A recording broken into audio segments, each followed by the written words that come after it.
Oi, meu nome é Eric e você está escutando São Paulo Isolada.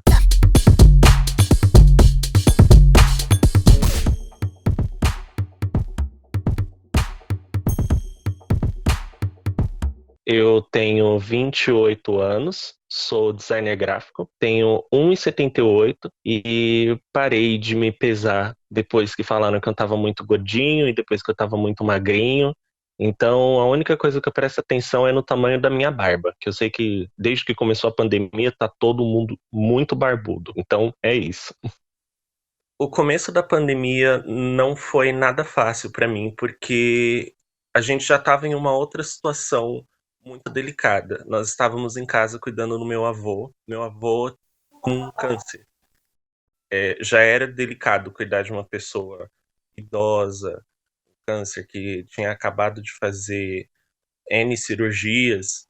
Os médicos já viviam falando: olha, só tem até mês que vem, só tem até mês que vem. Então, a gente já tinha um problema delicado para tratar. E aí começaram meio que com notas de rodapé. Olha, uma notícia aqui, uma ali, gente, coisa. E aí, na época todo mundo olhava em casa e falava, não, que isso aí deve durar uma semana, duas, vovô, nem esquenta. Às vezes até a gente em casa comparou com a nuvem de gafanhoto. Aí, ó, tinha gafanhoto, vai vir 2 semanas, daqui a pouco ninguém fala mais disso.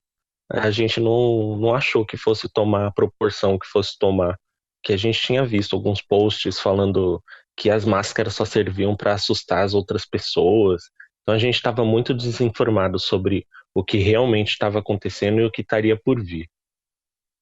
Na sua rotina, assim, como que era a sua rotina antes e como que foi ficar isolado? A minha rotina antes envolvia sair de casa, ir até o trabalho e depois voltar para casa. De final de semana, que era onde eu realmente dava uma despressurizada, eu amava ir a restaurantes. Então, o meu problema principal foi me adaptar a começar a trabalhar em casa, que eu sou uma pessoa muito ansiosa. Então, assim, eu não tinha esse filtro de, ah, estou em casa, trabalho de tal horário a tal horário. Para mim era muito difícil pensar, estou fora do ambiente de trabalho, então a partir de agora nós vamos parar. Não, se tem trabalho na minha frente, eu vou fazer. E eu não tinha um freio, isso foi muito prejudicial para mim. De vez em quando ainda é. Eu me pego trabalhando até 11 horas da noite, meia-noite, às vezes até de madrugada. Como que foi lidar com a sua ansiedade na pandemia, assim, dentro de casa? Ai, meu Deus, a minha ansiedade foi, e eu tenho certeza que vai ser um empecilho tremendo tratar disso. Porque desde que eu comecei a trabalhar em casa, que eu me senti mais cobrado por mim mesmo, também comecei alguns hobbies. E até os hobbies se tornaram cobranças, porque eu comecei a trabalhar com EVA, para fazer decoração, às vezes uma coisinha mais light, fazer até um capacete, essas coisas relacionadas a cosplay. Eu pensei, nossa, vai ser divertido, vai ser bacana. E aí você começa a fazer e não fica do jeito que eu quero, e eu, não, eu tô fazendo errado, eu não consigo fazer, eu vou tentar fazer outra coisa. Aí tenta desenhar, tenta pintar, pega um lápis de cor, não tá ficando do jeito que eu quero. E aí eu fico nesse ciclo de cobranças e não consigo. Ainda mais dentro de casa. Imagina, você tá no seu quarto, deitado. Tem dias que eu não quero sair da cama. E do meu campo de visão eu vejo um lápis de cor. E aí eu já me sinto mal. Falo, não, eu não terminei a pintura. Eu deveria estar fazendo outra coisa. Não, eu deveria estar trabalhando. E aí a maioria das vezes eu fico nesse ciclo de estar trabalhando e me cobrar por não estar relaxando. Até relaxar virou uma cobrança agora. E em relação às mudanças da pandemia, assim, como você acha que você vai sair da pandemia? O que, que a pandemia causou ou está causando de mudança em você? O maior impacto que eu tive nessa pandemia foi a perda da maior inspiração que eu já tive na vida, que foi meu pai, além do meu avô. Então, eu vou sair uma pessoa completamente diferente, bem mais triste, mais sensível. Gravamos parte da conversa duas vezes, porque na primeira a ligação estava oscilando muito. Esse é o trecho da primeira vez que o Eric falou sobre as mudanças da pandemia. Foi muita gente seguida, sabe? Foi, foram minhas duas tias e assim que as minhas duas tias faleceram, irmãs do meu pai, e o meu pai contraiu o Covid, ele tem bem vívido assim, é ele agarrado na minha mãe falando, por favor, não deixa me entubar. Não deixa me entubar, por favor. E a minha mãe, ela se culpa até hoje de ter estado entubar ele. Eu falei, mãe, não é assim, esse fantasma, essa culpa que ela carrega não é, não é uma coisa que ninguém devia carregar. É um cenário tão cruel.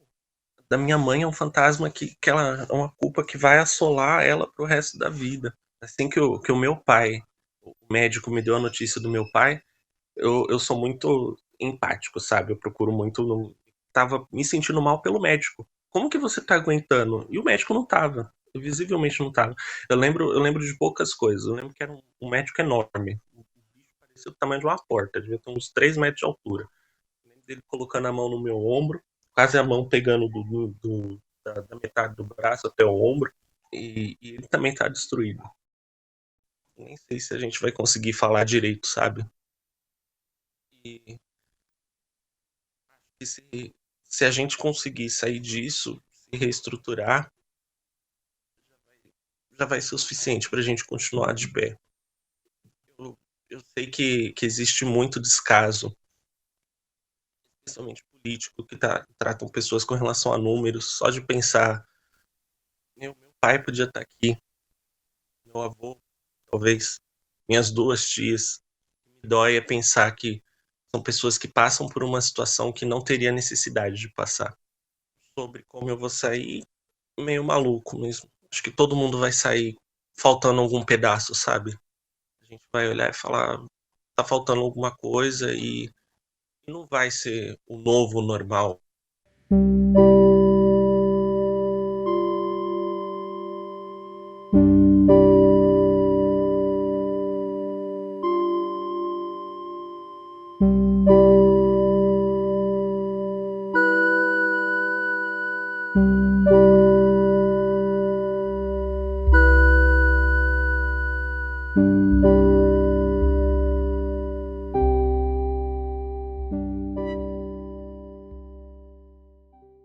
E eu adoraria que eu tivesse sido mais organizado, às vezes ter parado de me comparar com as outras pessoas que ficam, ai, nossa, eu fiz 45 cursos na pandemia, eu comecei a malhar na pandemia.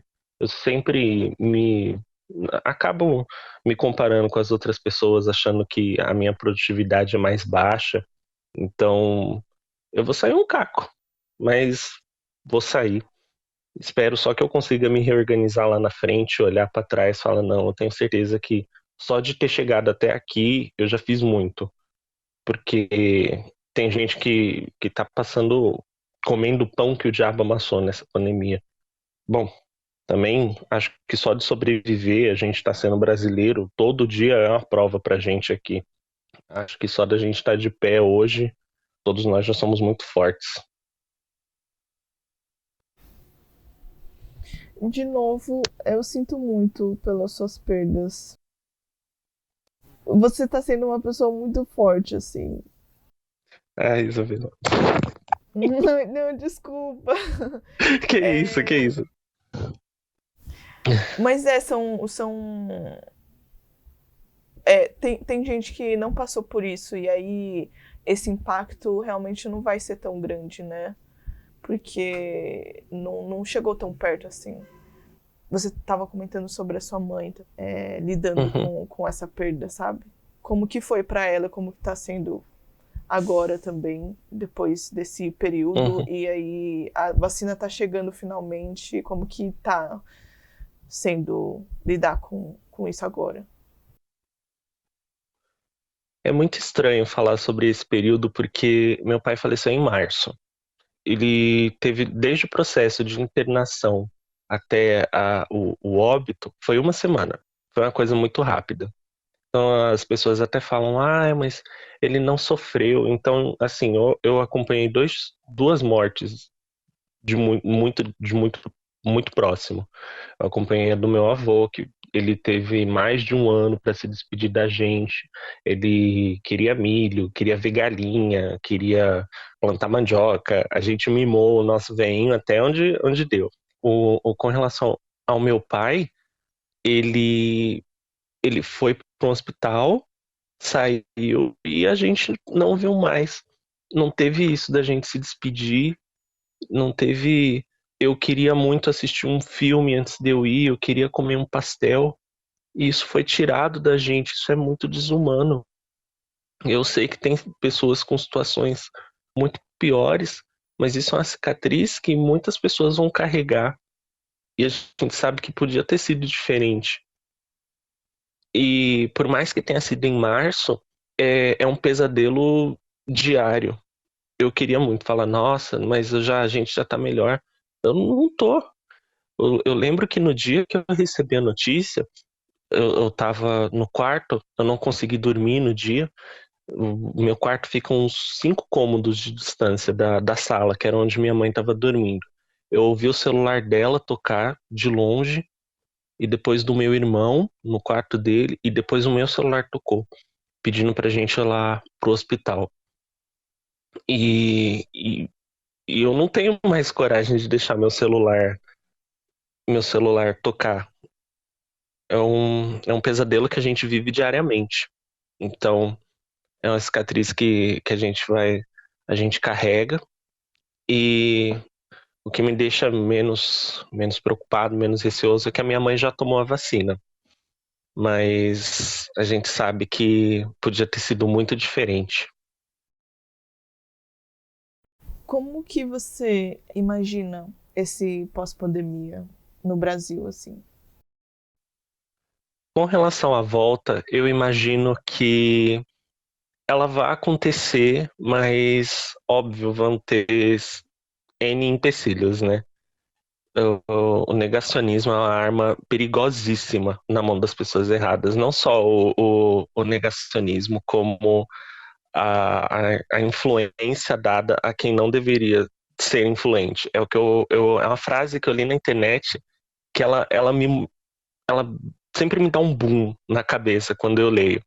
Parem de fazer pessoas estúpidas famosas. Isso é de um impacto gigantesco. Isso até me lembrou um documentário que eu estava vendo, e eu citei com alguns amigos, chamado Efeito Casimiro. Em 1980 ou 81, não me lembro. Lá na cidade de Casimiro de Abreu, um homem chegou e falou que uma comitiva de Júpiter ia chegar numa fazenda e praticamente dobrou a população da cidade. É uma coisa absurda de se falar, mas existe um documentário e tinham o quê? Mais de 30 mil pessoas na cidade esperando uma comitiva de Júpiter. Obviamente ninguém veio. Mas assim, se a gente pega pessoas que foram para uma cidade influenciadas por um cara que diz que ia vir, então o quão perigoso é falar que a vacina é uma coisa perigosa, o quão perigoso é falar, sair divulgando coisas de que existe um microchip, e isso é relacionado a fake news esmagadoras que fazem com que as pessoas desistam da vacina, que é praticamente a única segurança das coisas voltarem ao, aspas, normal de novo. Isso é prejudicial em níveis alarmantes. Ô, Eric, como você tem pensado na morte nesse período, assim? Antes eu via a morte como um descanso. Eu sempre interpretei como um descanso. Nossa, a pessoa fez tanta coisa e agora ela está sendo meio que honrada como herói, como heroína. Era a vovó, era a tia mais velha. Ela fez tanta coisa antes de descansar. Ela viu os filhos crescerem, viu os filhos formados, viu tanta coisa na TV, assistiu tanto filme legal. Agora ela tá descansando. E hoje não. Hoje eu não vejo mais a morte desse jeito. Especialmente ver o quão banalizado é. Você vê gente indo em festa e fazendo tanta. tanta barbaridade, ignorando o conceito básico de que nós ainda estamos em uma pandemia. Pode não parecer, mas nós ainda estamos numa pandemia. Então, eu acho que a morte ficou muito banalizada. As pessoas esquecem que ultrapassamos o número de mais de 500 mil de pessoas. Gente, isso é astronômico, isso é absurdo. Absurdo. Eu não tenho condições de ir a festas e tal. Eu não sei o que é necessário para que as pessoas entendam o, o valor disso. A morte, eu acho que se tornou uma coisa muito banalizada nas pessoas. Eu acho que se perdeu uma noção de empatia. Eu não consigo nem colocar uma palavra aqui, de verdade. Mas acho que a morte é uma coisa que passou a ser muito mais próxima de todos nós. Como que você avalia as autoridades lidando com a pandemia? Isso no governo federal e estadual. Ai, bom, voltamos ao ponto do negacionismo, né? Eu acredito desde que se uma figura chegasse e falasse, uma figura influenciável, falasse o que é necessário para se ter controle de uma pandemia com respeito a protocolos, tudo isso teria sido muito diferente, muito diferente. Mas parece que nós estamos num eterno circo de ver quem faz mais, quem fala mais e, óbvio, quem está em cima com relação ao presidente que fala todas as pataquadas que ele fala e as pessoas de baixo falando: olha, não é assim que as coisas funcionam. Você é um espelho para as pessoas, você tem que falar o que as pessoas devem fazer e o que as pessoas têm que fazer para se salvar nesse momento. Então, não é com relação a você quer vacina, vá tomar vacina na casa da sua mãe. Gente, isso é absurdo. Isso é banalizar o que milhões de pessoas veem ao mesmo tempo, são um espelho. E assim, depois de muito tempo que, assim, há um tempo atrás, as pessoas falavam que propagandas de brinquedos influenciavam as crianças. Há quem diga que é absurdo. Mas a gente chegou ao ponto de um presidente falar que vacina vai te transformar em jacaré e coisas mais estúpidas ainda, completamente estapafúrdias, que refletem diretamente na mentalidade das pessoas. E são pessoas que levam vírus para outras pessoas. E são mortes. Eu não posso chegar e banalizar essas mortes porque também são mortes. Às vezes é o pai de alguém, é o filho de alguém e está sendo influenciado por uma pessoa com um cérebro de ervilha. Eu não tenho outra coisa para citar além disso. E aqui em São Paulo, como que você vê? Aqui em São Paulo, eu acho que foi onde nós tivemos disputas mais ferrenhas com relação ao controle de pandemia. Desde do nosso governo que estava agindo imediatamente com relação às propostas de home office, as pessoas trabalharem em casa, especialmente na cidade onde eu moro, Itapevi. Nós tivemos ótimas campanhas de vacinação, avançamos bastante. Então, isso eu achei genial. A prefeitura ficava atenta a todos os comentários que o presidente fazia com relação à vacina. E logo em seguida ela ia e desmentia. Falava, gente, olha, não. Então, por Instagram, às vezes por WhatsApp, às vezes por algum outdoor, falando: olha, se você tem dúvida de vacina, você pode recorrer a esse número. Então, nós fizemos um bom trabalho lá. Nós fizemos o que podíamos, né? Ainda que a maior referência que deveria dar exemplo ainda não se posicionou e não se posiciona. E Eric, o que você quer para o futuro do Brasil? De imediato, um novo presidente. Como diriam os memes da Britney Spears, My President is Killing Me.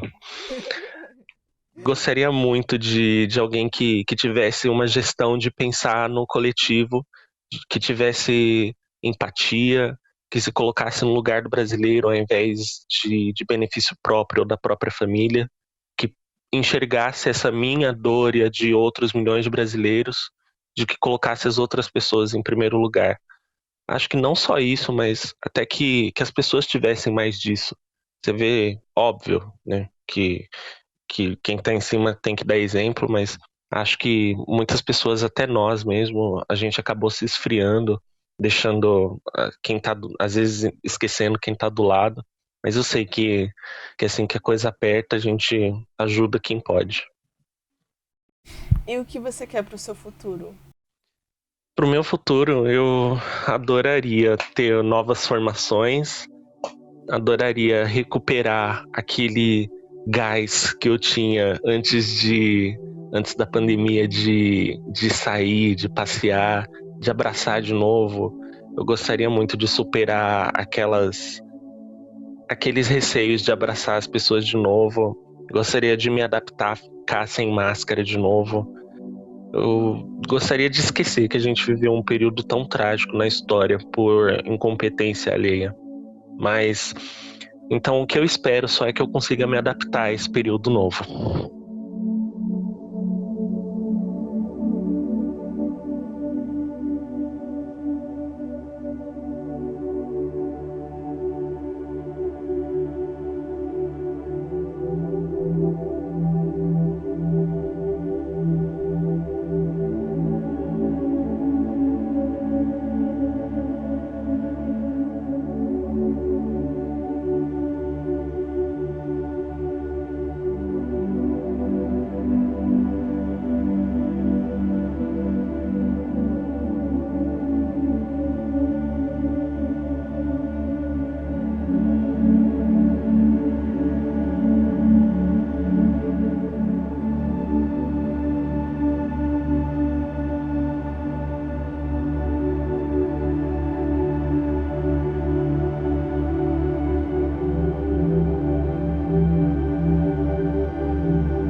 O podcast São Paulo Isolada é um projeto independente criado por mim, Isabela Yoshimura. Veja mais fotos no nosso Instagram e também no nosso site, o saopauloisolada.com.br. Se puderem, fiquem sempre em casa. Preservar nossas vidas no momento atual é o mais importante para a gente voltar com tudo nesse futuro que está se abrindo sempre. Uma boa semana e até o próximo episódio.